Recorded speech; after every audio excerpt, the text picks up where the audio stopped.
Some time ago, I had a couple of you ask me to give my thoughts on the French author Michel Houellebecq. I don't have any idea if I'm saying that right. I'm just going to say Houellebecq, okay? Houellebecq. And that'll be my Anglicization, my vulgar Anglicization of his French name. So I actually read Submission a few years ago when that was sort of a hot new thing on the literary scene, and I thought it was interesting. And I decided more recently to check out some others of his work. Now, Houellebecq seems to be, unabashedly reactionary in a lot of ways. He seems to be pointing up the essential nihilism of the culture today, of the so-called values that are promoted in the dominant culture of the West today. So he's interesting in that sense. He's definitely, I don't know whether he would be considered a right-wing author, but he's definitely not a left-wing author. He's definitely critical of the left. The left doesn't like him, but yet he still has been able to amass a following, which is interesting. You just wouldn't think an author like that would be able to gain any kind of traction, but he has. I went back and read recently what I believe was his debut book, called Whatever. Now, that's the English translation of the title. The actual French title is something that's just not translatable. It's something longer, but they just decided to translate it as Whatever for some reason.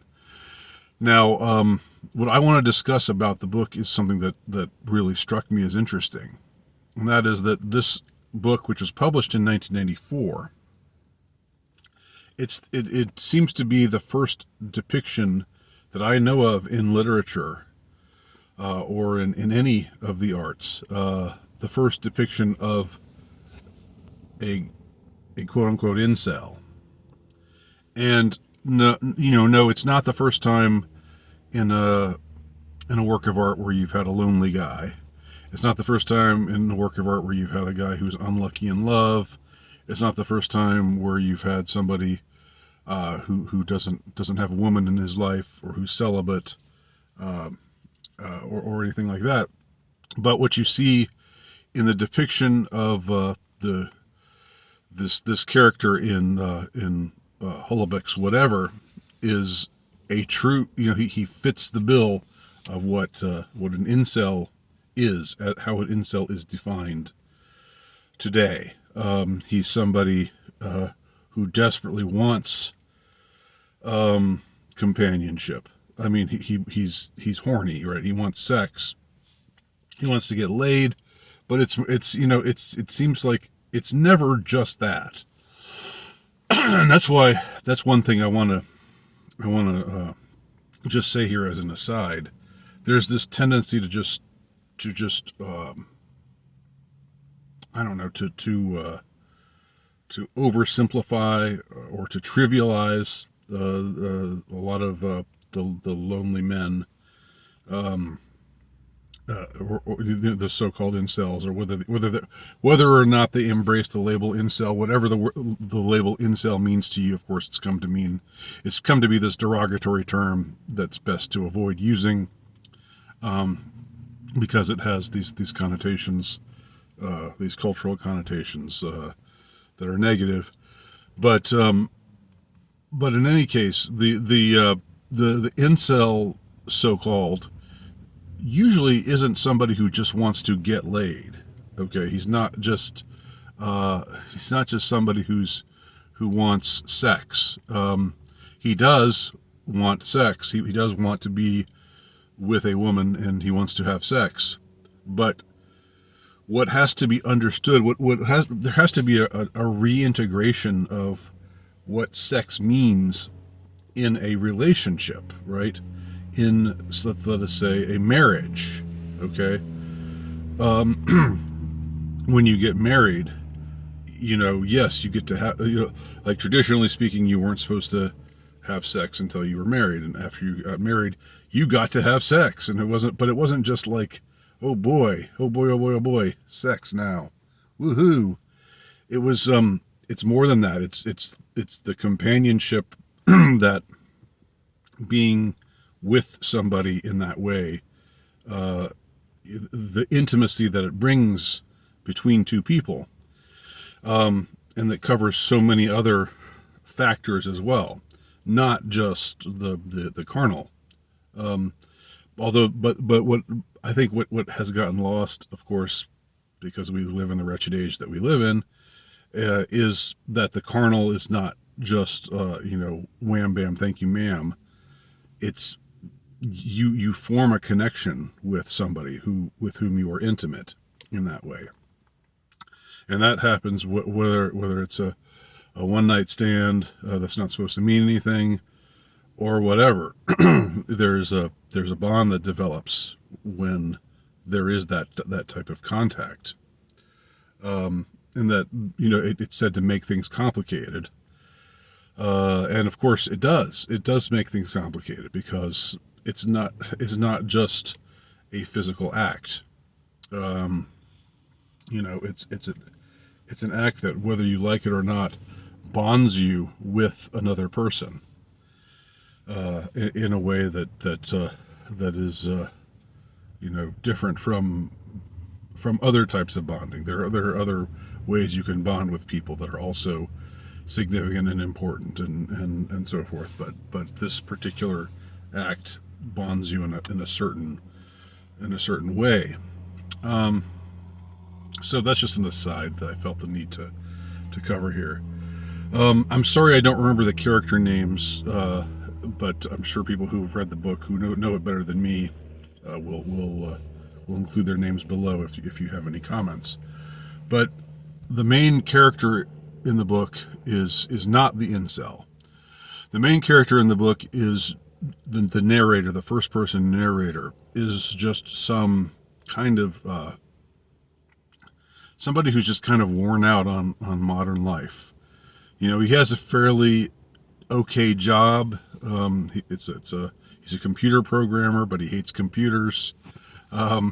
He's very much of a misanthrope, but he still sort of goes along to get along in the business world that he's a part of. But as the book progresses, he's sort of progressively losing his mind and growing more and more deranged, because of his inability to find meaning in life. I think essentially is what it boils down to.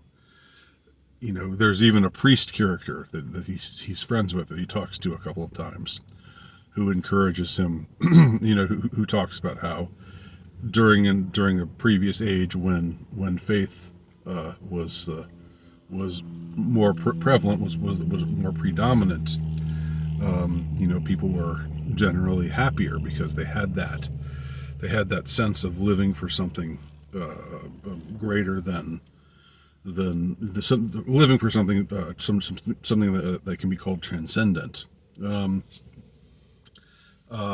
And later, that same priest character ends up having this tryst with a young woman who just seduces him for the fun of it, like because she's never been with a priest before, and then she goes off and is with somebody else, and it's sort of representative of this of the whole culture, this licentious culture that he's a part of, that he's miserable in.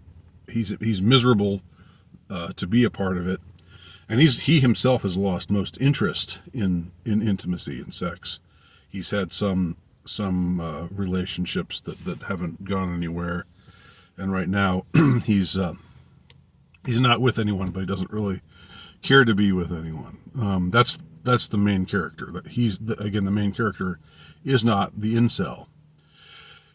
Instead, the incel is his friend, if you can call him that, because frankly, the main character treats his friend abominably, and you know, to what extent that has to do with the fact that the narrator of this book, whatever, is again losing his mind, losing his sanity.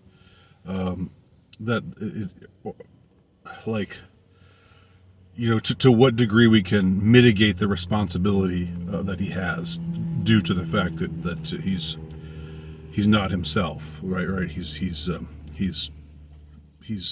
losing his sanity. That's an open question, but the fact is he does treat this guy, with he abuses him. He on more than one occasion he talks about how he's never going to be with a woman, and that's just the way it is. And he tells him these things, not really in the spirit of like leveling with him or trying to help him out by getting him to see past his fantasy. There is a certain sadistic element to it. But I should describe his friend, the incel, the character who is the incel in the book, who's also Jewish, interestingly. I'm not sure what people will make of that. People who see this, the demographic that I reach, I'm not sure what they'll make of that fact. It might just be incidental. I don't know, but he's somebody who tries desperately to be with women. He always is trying to flirt. He's going to the bars and hitting them with his pickup lines and things like that. And nothing ever works. And but he keeps trying. He dresses up. He does this. He does that.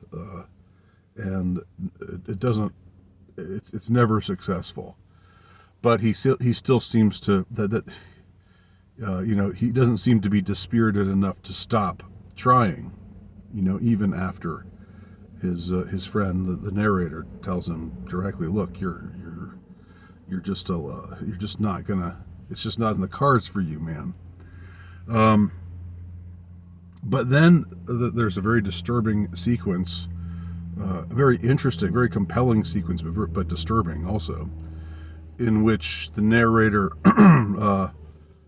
tells his incel friend to track down, like they see they're at this bar or nightclub or something, and they see a woman who the incel friend had been interested in, had tried to flirt with, had tried to be with, but he sees her go off with a black guy.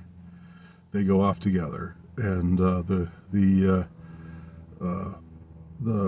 character says, "Look, here's what you need to do. You need to track them down. Here's a knife. You need to kill that." I'm not going to say the word. I'm not going to say the word just because I'm afraid of YouTube censorship. Not because I think using the word is so terrible, but the word I'm talking about. It's the racial slur. You need to, here's a knife, stab the guy, and then rape the girl. And so he actually encourages him to do this. And it kind of comes out of nowhere. It's like, wow, this is really, first person narrator, somebody that we're accustomed to seeing the whole the story unfold from his point of view, and now he's suddenly just turned on a dime and told his incel friend, to commit murder and rape, and so they follow the couple, the amorous mixed race couple, to the beach, and he goes off. The incel friend goes off with the knife, but he ends up later just saying, I saw them together and I just masturbated, and I didn't do anything. I just kept myself hidden and masturbated, and so he doesn't carry out the plan that the protagonist encourages him to carry out. And then not long after that, he dies. The incel dies. He drives away, and there's an accident that they find out a little while later. He has an accident on the road, and that's it. That's it for him. That's his ignominious end. So again, I don't know what exactly totally to say about this, except that I find it really interesting that all the way back in 1994, this character was, they didn't, incel was not a word back then. It was not really a concept back then, but yet Holobeck was prophetic enough to see this kind of man, emerge, this kind of character emerge on the modern scene. And of course, there's a passage in the book that somebody drew my attention to, where it's pointed out, that in liberal society where capitalism predominates, there are some men who end up with a ton of dough, and there are some men who end up with very little to any money, and the same applies to women. The men who are who in this post-monogamic age are it turns out that the men, as I've pointed out, I've talked about this many times before, why the elimination of monogamy, why the erosion of monogamy it spells trouble for so many people, spells loneliness and heartache and general societal malaise and probably eventual societal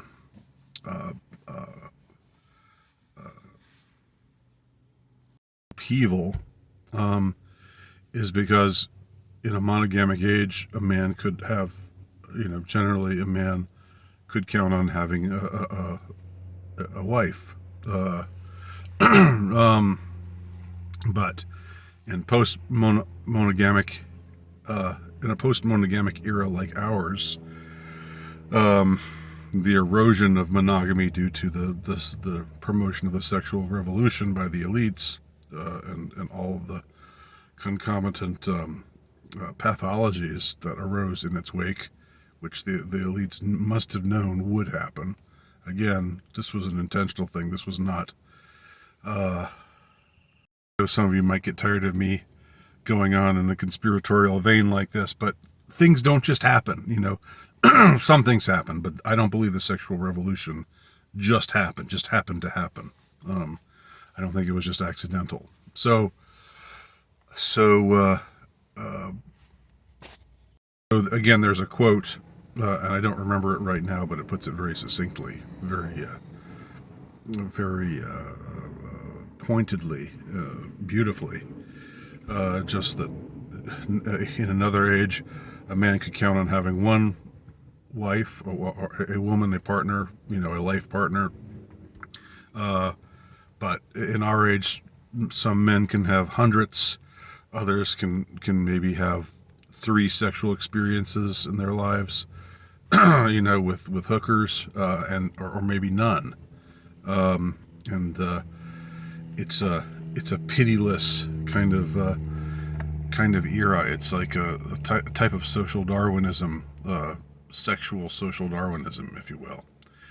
So that's those are my comments on Michel Houellebecq and his opening novel, his debut novel, I should say, Whatever, from 1994. Pretty prophetic in a lot of ways. Let me know if I've missed anything. Let me know what your thoughts are if you've read the book. And if you have, let me know if you're a Houellebecq guy or girl, Holobeck girl or Holobeck guy. What else do you think is worth reading by him? Thanks for watching. Talk to y'all soon.